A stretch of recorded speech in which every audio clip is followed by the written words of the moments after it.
Bismillah, velhamdülillah, ve salatu ve selamu ala Resulillah, amma ba'd. Esselamu aleyküm ve rahmetullahi ve berekatuhu.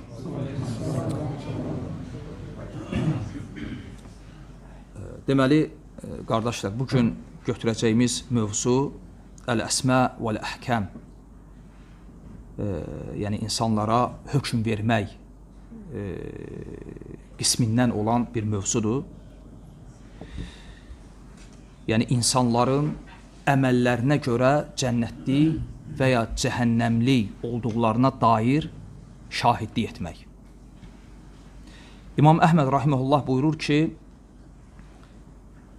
وَلَا نَشْهَدُ عَلَى أَحَدٍ مِنْ أَهْلِ الْقِبْلَةِ بِعَمَلٍ يَعْمَلُهُ بِجَنَّةٍ وَلَا نَارٍ. Biz qiblə əhlindən heç bir kəsin etdiyi əməlinə görə cənnətlik və ya cəhənnəmlik olduğuna dair şahidlik etmirik.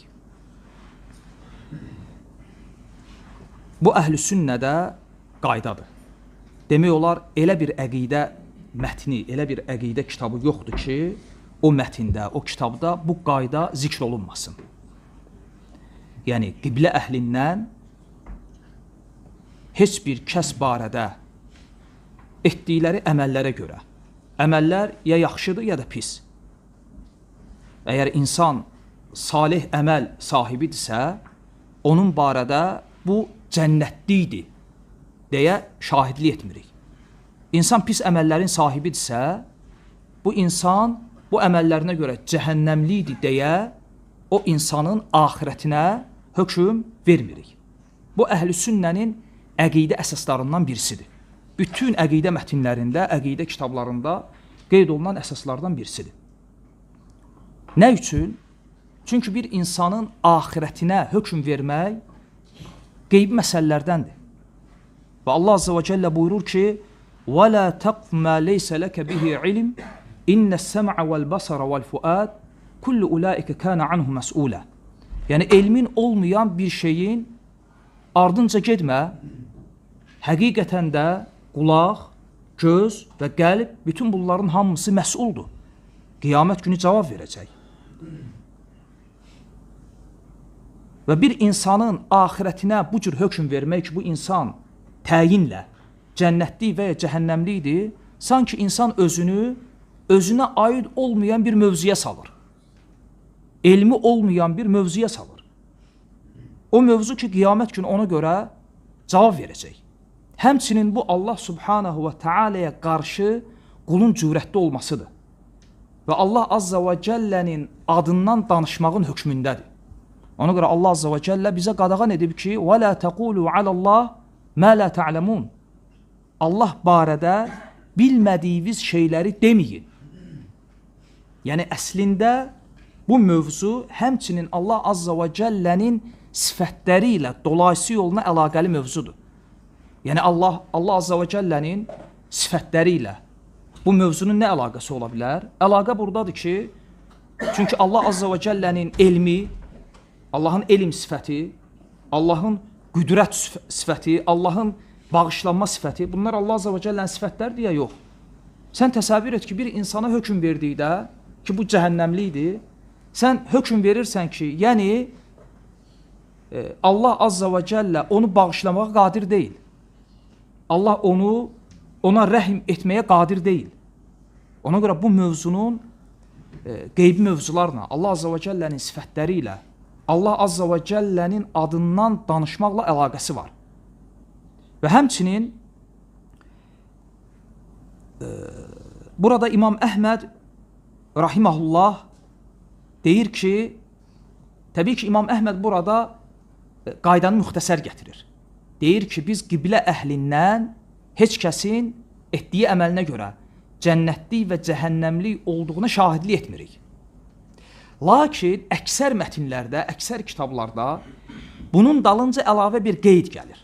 Əksər alimlər bu qeydi qoyurlar, hətta məsələ tam aydın olsun. Və həmin qeyddə nədir? Deyirlər ki, Allah və Rasulunun, yəni kitab və sünnətin cənnətlik və cəhənnəmlik olduqlarına dair şahidlik etdiyi kəslərdən başqa. Bunu istisna edirlər. Bu qeyd nə deməkdir? Yəni o kəslər ki, onların cənnətlik olduqlarına dair və ya cəhənnəmlik olduqlarına dair Quran və sünnədə dəlil var, biz şahidlik edirik ki, o insan nədir? Cənnətlikdir. O insan nədir? Cəhənnəmlikdir. Təbbət yedə əbi ləhəbin və təb. Deməli, Əbu Ləhəbin cəhənnəmlik olmasına Quran şahiddir, biz də şahidik. Şəxsən, təyinlə hökm veririk ki, Əbu Ləhəb cəhənnəmlikdir. Və ya bu ümmətdən, qiblə əhlindən o kəslər ki, cənnət ilə müjdələnib, Əbu Bakır, Ömər, Osman, Talha, Zübeyir, Bilal, Həsən, Hüseyn kimi sahabələr və digərləri biz şahidlik edirik, adlarını çəkərək, yəni təyin edərək deyirik ki, filan kəs cənnətlikdir. Niyə? Çünki onların cənnətlik olduqlarına nə şahidlik edib? Vəhiy.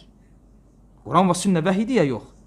Deməli, onların cənnətlik olduğuna və ya kimlərinsə cəhənnəmlik olduğuna vəhiy şahidlik edibsə, biz də vəhyin şahidlik etdiyi bir şeyi şahidlik edəndə dəlilsiz danışırıq, yoxsa dəlillə? Dəlillə. Əksinə, Quran və sünnənin şahidlik etdiyi bir şeyə şahidlik etməmək özü problemdir. Lakin İmam Əhməd rahiməhullah bu qeydi gətirmir. Səbəb nədir? Çünki səbəb budur ki, bir məsələdə ki,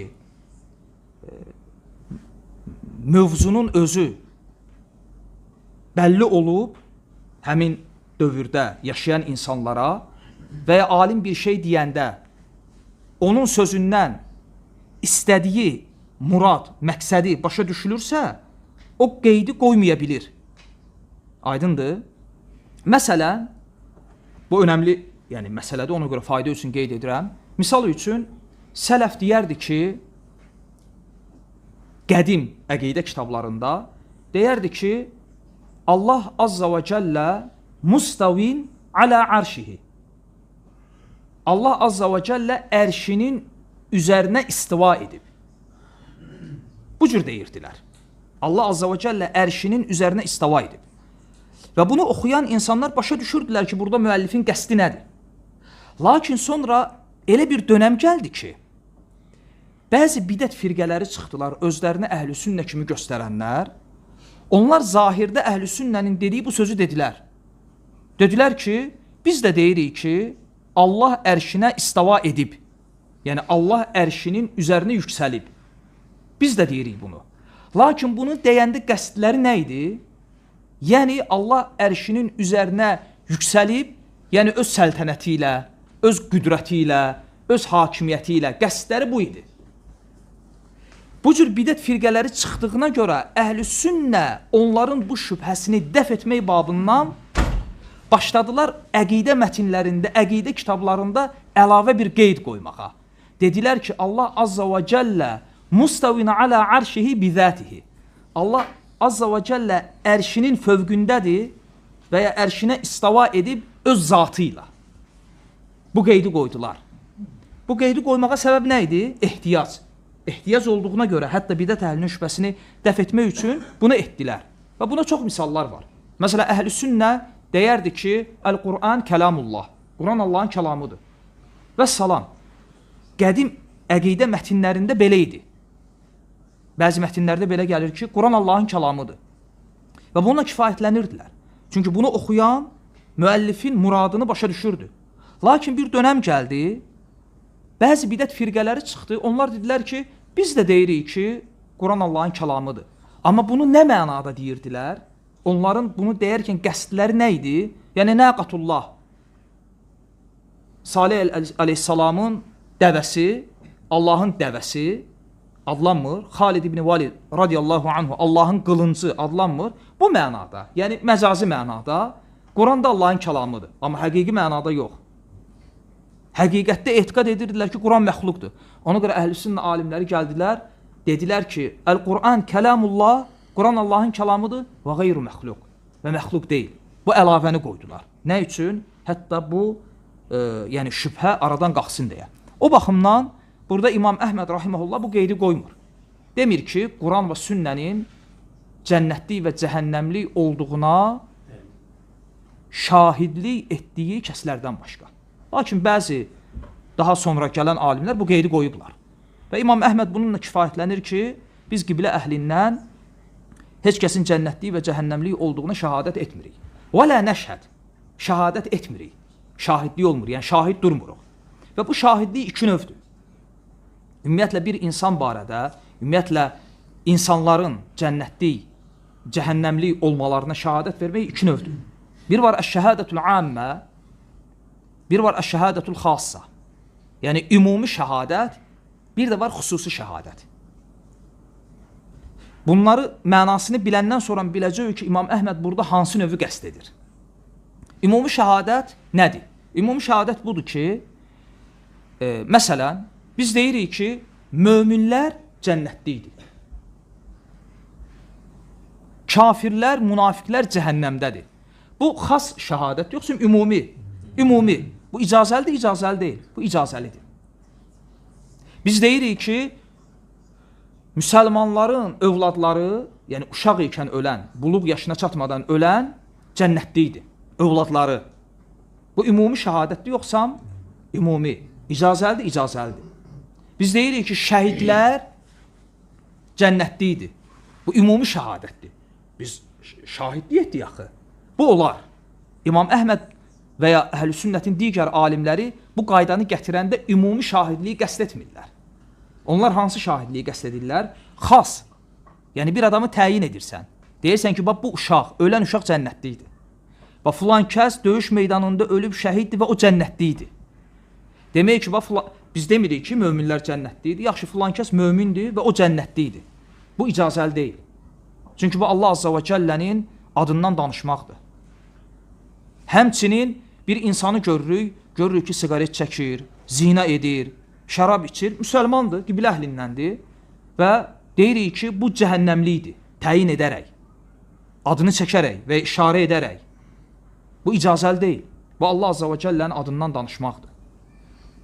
Ona görə Əhl-i Sünnə ümumi hökm ilə, hətta uxravi hökm olsa da, xüsusi hökm arasında fərq qoyub. Və bunun dəlillərindən birisi də nədir? Fikir verin, Peyğəmbər sallallahu aleyhi və səlləm şərab üstündə 10 nəfər lənətləyib. Onun o meyvəni yığandan, onu sıxandan, onu satandan, alandan, içəndən, ticarətini edəndən, qonaqlığını verəndən tut, yəni şərab üstündə 10 nəfər lənətləyib. Deməli, şərab içən lənətlənib ya yox? Lənətlənib. Və Sahih Müslimdə bir hədisdə gəlir ki, sahabələrdən biri bu məsələdə zəifliyi var idi. Və Peyğəmbər sallallahu aleyhi və səlləmin yanına gətirirdilər onu şərab içdiyinə görə. Hətta Allah Rasulü ona hədd cəzası tətbiq edirdi. Şərab içənin hədd cəzası nə qədədir? 40 şallaq. Və adi şallaq deyil. Və 40-dan artıq da ola bilər. 80-əcən. O isə təzir sayılır. Təzir yəni rəhbərin məsləhətinə baxır. Məsləhət görsə edə bilər. Amma 40-acan olan bu hədd cəzasıdır, şəriətin təyin etdiyi. Və bir dəfə, iki dəfə bu sahabəni bir neçə dəfə gətirəndən sonra sahabələrdən biri deyir ki, Allahın lənəti olsun ona. Bunu nə çox Allah Rasulunun yanına gətirirlər. Yəni, zahirən onu şərab içdiyinə görə lənətləyən sahabə ümumi dəlili ələ alsaq, dəlilə görə hərəkət edib ya yox? Dəlilə görə hərəkət edib.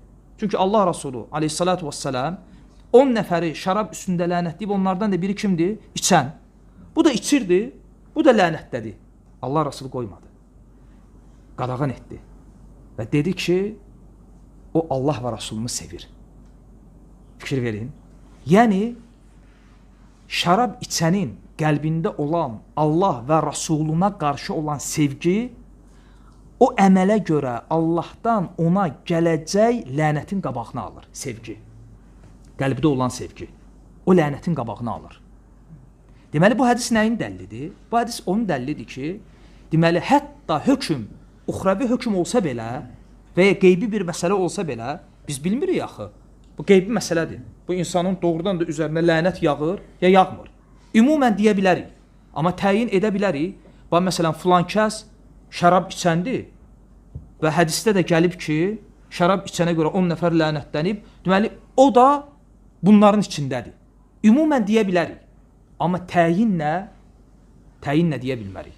Və bu hədis bunun dəlillərindəndir ki, əhl-i-sünnə ümumi hökmü ilə xüsusi hökmü, həmçinin ümumi şahidliyi ilə xüsusi şahidliyi bir-birindən ayırır.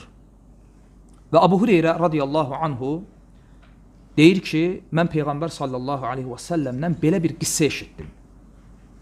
İsrail övladlarından 2 nəfər var idi, 2 qardaş. Bir-birlərini sevirdilər, bir-birləri ilə yaxın idilər.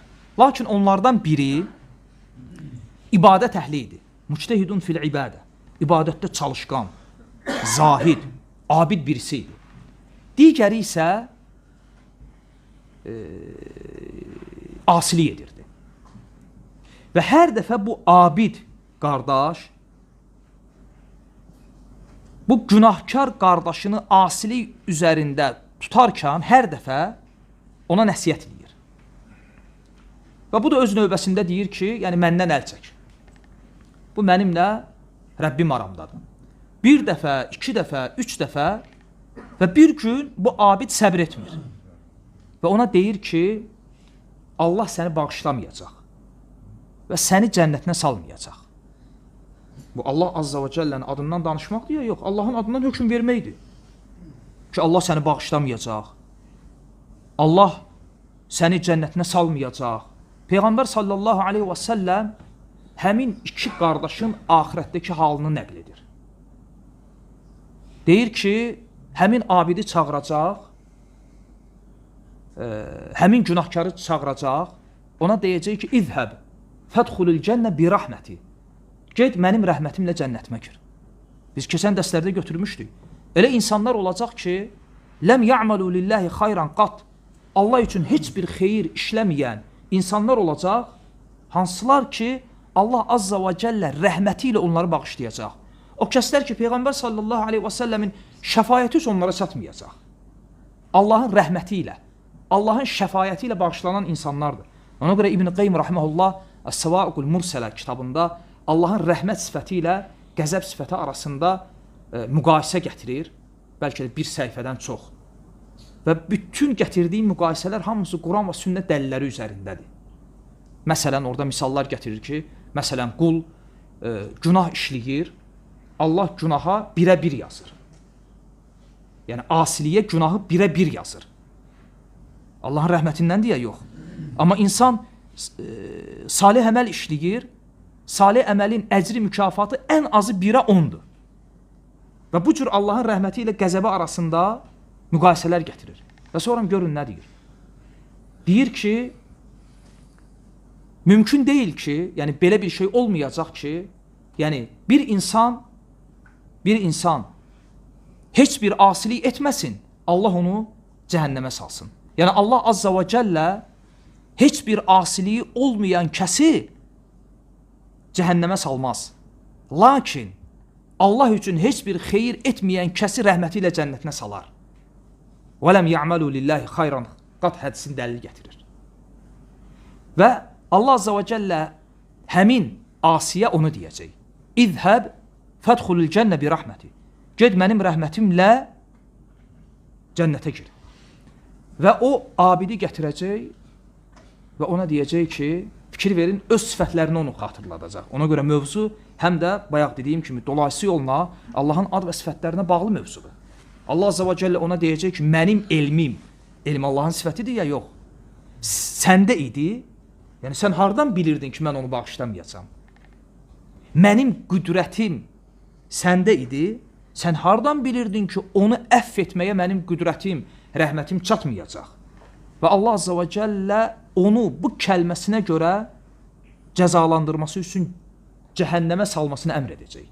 Və bu hədisi rəvayət edəndən sonra Abu Hüreyrə radiyallahu anhu deyir ki, lətəkəlləmə kəlimə, bu adam bir kəlmə söylədi və o kəlməsi ilə həm dünyasını və həm də axirətini məhv elədi. Yəni, subhanallah, insan ola bilər ki, bir kəlmə söyləsin və o kəlmə ilə bu dünyasını və axirətini məhv eləsin. Ona görə hətta insan dilindən çıxan kəlmələri fikir verməlidir. Məsələn, sahabələr bir gün gəlib deyəndə ki, ey Allahın Rəsulu, Allah və sən olmasaydın, Allah Rəsulu həmən düzəltdi. Dedi ki, deyin ki, Allah və sonra sən. Allah və əntə, Allah, thümmə əntə. Hətta Allah Azza və Cəllə ilə danışıqda insan ədəbli olmalıdır. Ona görə Əbu Hüreyrə radiyallahu anhu deyir ki, bu insan elə bir kəlmə söylədi ki, o kəlməsi ilə axirətini və dünyasını məhv elədi. Bu əslində təəccüblü deyil. Məsələn, adi bir misal deyim. Fikir verin, iki insandır. İkisi də eyni heyvanı gətirir. İkisi də eyni itilikdə bıçağı götürür. İkisi də eyni qaydada qibləyə yönəldərək, eyni üslubda, birə-bir, eyni qaydada, eyni üslubda həmin heyvanı kəsir. Biri Bismillah deyir, biri Ya Əli deyir. Bir kəlmə ilə o boyda cəmdək nəcis olur, olmur. Fikir ver. Bir dənə kəlmə o heyvanı nəcis elədi. Din budur. Və insan yəni bir kəlmə ilə heyvanı nəcis olursa, bir kəlmə ilə də insanın dünya və axirəti məhv ola bilər. Burada təəccüblü bir şey yoxdur. Ona görə insan gərək dilinə sahib olsun.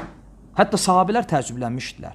Deyəndə ki, ey Allahın Rəsulu, məgər biz danışdıqlarımıza görə cavab verəcəyik Allah qarşısında qiyamət günü, yəni hər danışığımıza görə.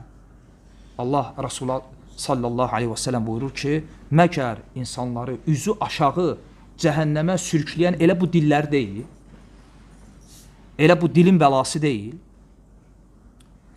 Və həmçinin burada fikir verin, İmam Əhməd rahiməhullah nə deyir? Deyir ki, وَلَا نَشْهَدَ عَلَى أَحَدٍ مِّنْ أَهْلِ الْقِبْلَةِ Biz qiblə əhlindən heç kəsin cənnətlik və cəhənnəmlik olduğuna şəhadət vermirik. Bu qeyd nə üçündür? Min əhlil qiblə. Çünki qiblə əhlindən olmayan kəs barədə onun cənnətlik və cəhənnəmlik olmasına dair şahidlik etmək olar ya olmaz? Bu ixtilaflıdır. Hətta əhl-sünnə alimləri arasında bu ixtilaflıdır. Yəni, ixtilaf budur ki, bir insan qiblə əhli deyil. Yəni, müsəlman deyil. Müsəlman olmayan kəsin təbii ki, cənnətli olduğuna şəhadət verilməz. Lakin, müsəlman olmayan kəsin cəhənnəmli olduğuna hökm verilə bilər, bilməz. Bəzi alimlər deyiblər ki, hətta bu, müsəlman olmayan kəslərə də aiddir bu qayda. Lakin, doğru olan budur ki, və əhl-i sünnənin əksər əqidə mətinlərində, kitablarında qeyd edilən qayda budur ki, bu qiblə əhlinə xasdır. Ona görə İmam Əhməd rahiməhullah bunu qeyd edir. وَلَا نَشْهَدَ عَلَى أَحَدٍ مِّنْ أَهْلِ الْقِبْلَةِ Söhbət kimdən gedir? Yəni, bu qayda kimə aiddir? Qiblə əhlinə. Kafirlərə aid deyil. Yəni, kafir barədə bu cür şahidlik etmək olar ki, o cəhənnəm əhlidir. Təbii ki, o halı ilə ölsə, yəni o halı ilə ölübsə, insan şahidlik edə bilər ki, o cəhənnəm əhlidir. Ona görə Peyğəmbər sallallahu aleyhi və səlləm buyurur ki, Heythumə mərartə bi qabri kafir fəbəşirhu bin nar. Harda bir kafirin qəbrinin yanından keçsən, onu cəhənnəm ilə müjdələ. Bu, insan barədə təyinlə onun axirətinə hökm verməkdir ya yox. Hədis də səhihdir. Harda olursansa ol, bir kafirin qəbrinin yanından keçəndə fəbəşirhu bin nar. Onu cəhənnəmlə müjdələ. Ona görə doğru olan budur ki, bu qayda məhz qiblə əhlinə aiddir. Doğrusunu Allah bilir. Və həmçinin burada bir məsələ var. O məsələni də qeyd edeyim. O da budur ki, əhl-i sünnə alimlərindən bəzilər deyiblər ki, deməli biz dedik ki, qayda olaraq qiblə əhlindən heç kəsin cənnətlik, cəhənnəmlik olduğuna şəhadət vermirik. Və istisna etdiyi kimləri, o kəsləri ki, Quran və sünnə onların cənnətlik, cəhənnəmlik olduğuna şəhadət verir. Bunları istisna etdik. Bu məsələ ittifaqdır əhl-i sünnədə. Bunda ixtilaf yoxdur. Lakin ixtilaf olan məqam hansı məqamdır? Bəzi insanlar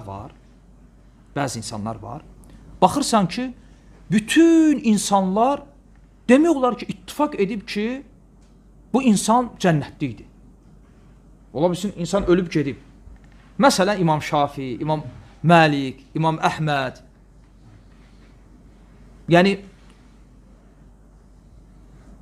təqva sahibi insanlar onun barədə yalnız xeyir danışıb.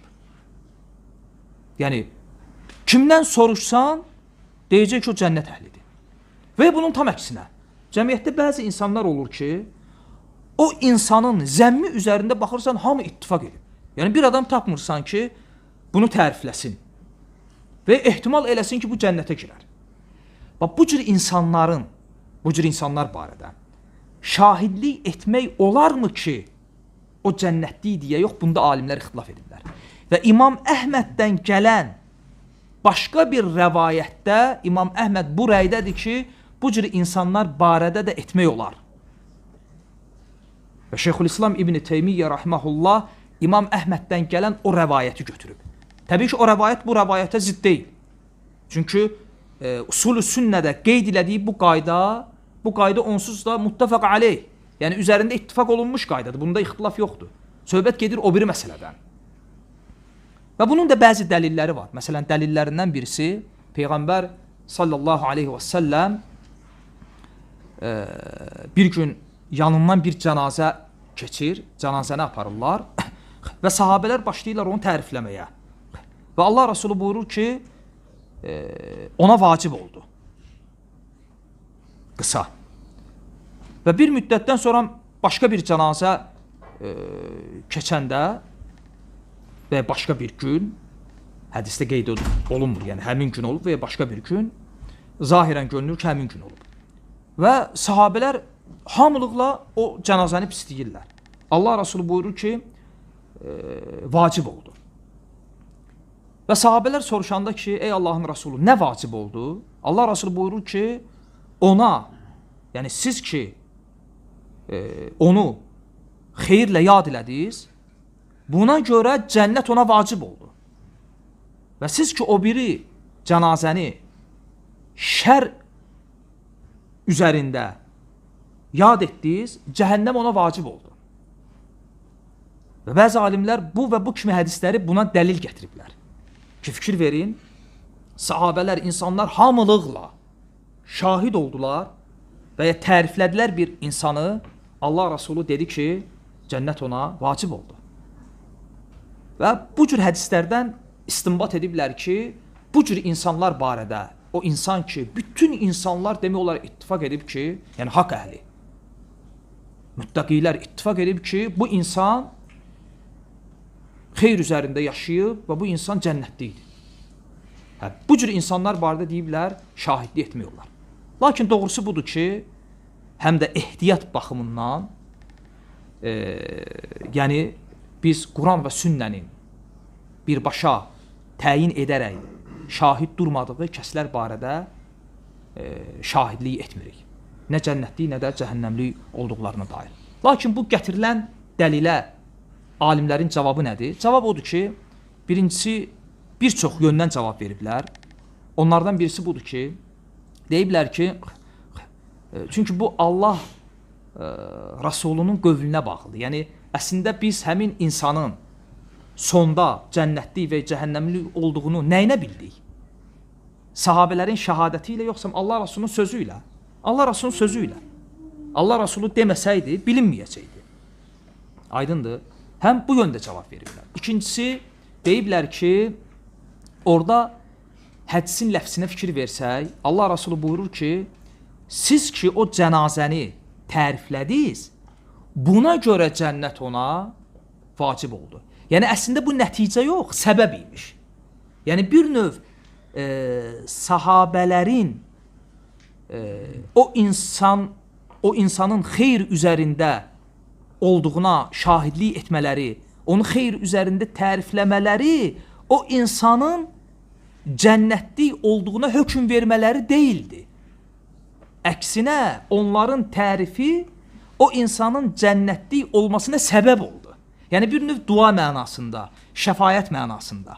Aydındır? Bu ikinci cavab. Həmçinin bəzi alimlər deyiblər ki, əslində birinci cavaba oxşuyur. Deyirlər ki, bu Allah Rasulunun zamanında və sahabələri xas idi. Çünki hədisin sonunda gəlir ki, Allah Rasulü sahabələr deyir ki, Əntum şuhədəullahi fi ardihi. Siz yer üzündə Allahın şahidlərisiz. Siz yəni kimlər? Sahabələr. Aydındır. Ona görə bir hədisdə Abdullah ibn Məsud radiyallahu anhu rəvayətində gəlir ki, müsəlmanların, möminlərin gözəl gördüyü Allah qatında da gözəldir. Məsələn, bu hədisi bəzi bidətçilər dəlil gətirirlər ki, deməli, müsəlmanların gözəl gördüyü Allah qatında da gözəldirsə, müsəlmanlar, məsələn, bir qrup müsəlman bir əməli gözəl görür, dinə salırsa, sadaqallahul azim. Deməli, bu Allah qatında gözəldir. Yox. Cavab nədir? Həmin cavab. Bu, sahabələrə xasdır. Çünki orada əl-muslimun ki, gəlir, yəni müsəlmanların gözəl gördüyü, yəni sahabələrin gözəl gördüyü Allah qatında gözəldir. Dəlil nədir? Hədisin əvvəli. Çünki Abdullah ibn Məsudun sözüdür bu söz. Əslində Allah Rasulunun sözü deyil. Və Abdullah ibn Məsud radiyallahu anhu bu sözü deyəndə birinci sahabələr tərifləyir. Və qeyd edir ki, Allah azza və cəllə Rasulunu seçdiyi kimi sahabələr də seçib. Sonra deyir ki, müsəlmanların, yəni sahabələrin gözəl gördüyü Allah qatında gözəldir. Bu da həmçinin.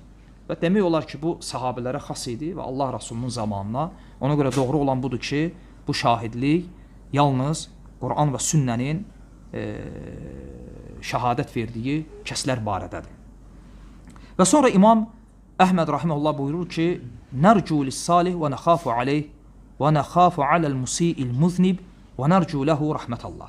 Lakin biz qiblə əhlindən heç kəsin cənnətlik, cəhənnəmlik olduğuna şahidlik etməsək də, lakin nə edirik?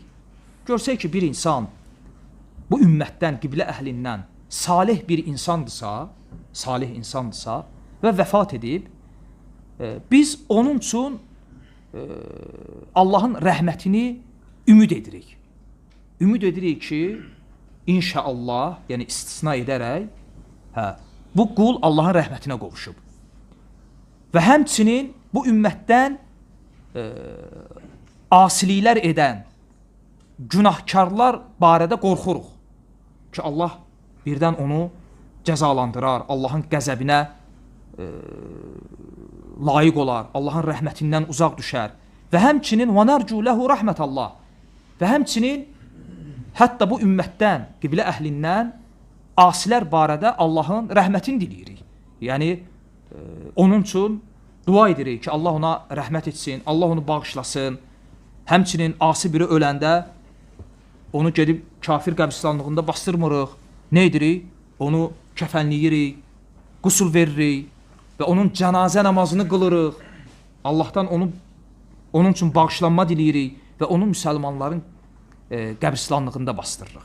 Yəni, mömin və ya fasik və ya asi, günahkar və ya muttaqi qiblə əhlindən insanlar barədə biz Allahın rəhmətini diləyirik. Və həmçinin burada mövzu ilə əlaqəli bir önəmli məsələni də qeyd edeyim. O da, məsələn, demək olarmı ki, bir insan barədə, məsələn, filan kəs şəhiddir. Yəni, xas. Çünki və ya filan kəs rəhmətli idi. Məsələn, mərhum. Yəni, rəhm olunmuş. Bu mövzunun, indi verdiyim bu sualların mövzu ilə əlaqəsi var ya yoxdur? Mövzu ilə əlaqəsi var. Birbaşa elə mövzunun özüdür. Nəinki əlaqəsi var?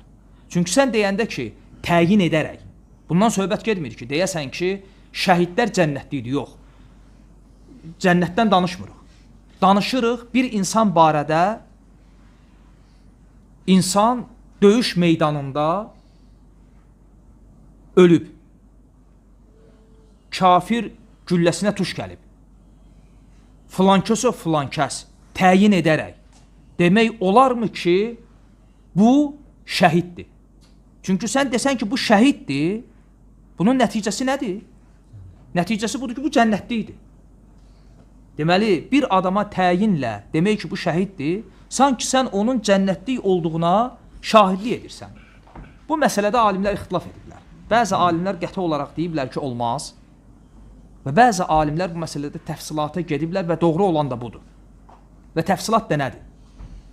Deyiblər ki, bu məsələdə təbii ki, ədəb baxımından hamılıqla deyilib ki, yaxşıdır ki, bəyənilir, həm ədəb baxımından, həm ehtiyat baxımından deyilsin ki, inşallah, istisna edilsin. Niyə? Çünki təsəvvür edin, nəinki şəhidlik. Hətta insan, çünki şəhadət belədir ki, sən qıraq birisi barədə hökm verirsən. Bunu qoy kənara. Təsəvvür edin, insan özü barədə. Hansı ki, insanı özündən yaxşı tanıyan var? İnsanlar içərisində? Yox. İnsanı insanlar içərisində ən yaxşı tanıyan kimdir? İnsanın özü. Təsəvvür edin, birinə gəlib, deyirsən ki, sən möminsən, nə deməlidir? Deməlidir ki, bəli, mən möminəm, yoxsa mən möminəm, inşallah və ya inşallah mən möminəm. Belə deməlidir, yoxsa deməlidir ki, mən möminəm. Buna nə deyirlər? Əl-istisna fil-iman. İmanda istisna etmək. Və bu bizimlə murciyələr arasında olan fərqlərdəndir. Murciyələr deyirlər ki, imanda istisna yoxdur. Deməlisən ki, mən möminəm. Və onlar imanda istisna edənə deyirlər ki, siz imanda şəkk edirsiniz. Yəni, imanınıza şəkk edirsiniz. Aydındır. Ona görə sələflərdən biri, murciyələrdən biri ilə bu məsələdə mübahisə edəndə ona deyir ki, sən möminsən, yəni bunu iqrar edirsən, o da deyir, bəli, mən möminəm və istisna etmirəm, inşallah demirəm.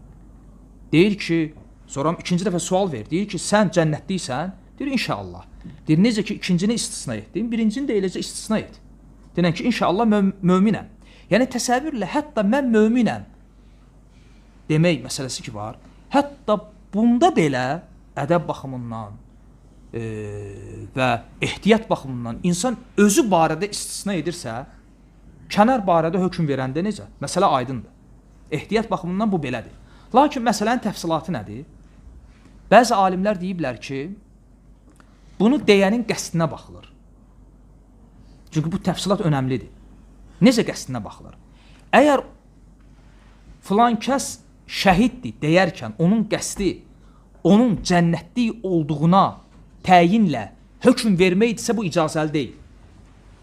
Lakin filan kəs şəhiddir deyərkən onun qəsdi, yəni o döyüş meydanında kafir gülləsinə, silahına tuş gələrək ölüb, bunu bəyan etmək babındadırsa bu icazəlidir. Niyə? Çünki bu olmasa, biz deməsək ki, filan kəs şəhiddir, axı şəhidlərin şəriətdə hökmləri var axı. Kəfənlənmir, qusullanmır, cənazəsi qılınmır. Bəs bu necə təyin olunacaq? Məsələn, bir məscidə cənazə gətirildi. Tutalım, şəhiddir. Cənazəsi qılına da bilər, qılınmaya da bilər. Yəni, necə deyilir ki, insanlar hardan bilsin ki, bu şəhiddir? Kimsə məcburdur desin ki, bu şəhiddir. Aydındır. Yəni, tərif baxımından bir insanı tərif etmək, yəni bəlli etmək baxımından icazəlidir. Amma axirətinə hökm vermək baxımından icazəli deyil. Deməli, bu məsələdə qaydılır nəyə? Bunu deyənin qəsdinə. Həmçinin mərhum kəlməsi də belədir. Məsələn, demək ki, rəhmətlik. Axirətinə hökm vermək baxımından deyirsənsə ki, yəni, bu Allahın rəhmətinə məzhər olub, bu mənada icazəli deyil. Amma o mənada ki, yəni, o ölüb, çünki bizdə deyəndə ki, filan kəs rəhmətə gedib, yəni ölüb. Sinonim olaraq istifadə edir, bu icazəlidir. Yenə də deyirəm, ədəb baxımından, ehtiyat baxımından deyilməməsi yaxşıdır. Və ya deyiləndə istisna edilməsi, deyilməsi ki, inşallah bu yaxşıdır. Lakin belə deyilsə, həmən adamı vurmaq lazım deyil, ittiham etmək lazım deyil. Baxılır insanın qəsdinə və bəzən də siyaqdan, o dediyi cümlədən, kəlmədən sən bilirsən ki, bu bunu nə qəsdinə deyir. Məsələn, deyir ki, filan kəs dünən rəhmətə getdi. Yəni, o demək istəyir ki, filan kəs dünən öldü. Bu, bunu qəsd edir. Hətta bunu biz örfən bilirik. Çünki biz də bu kəlməni adət olaraq bu cür istifadə edirik. Aydındır?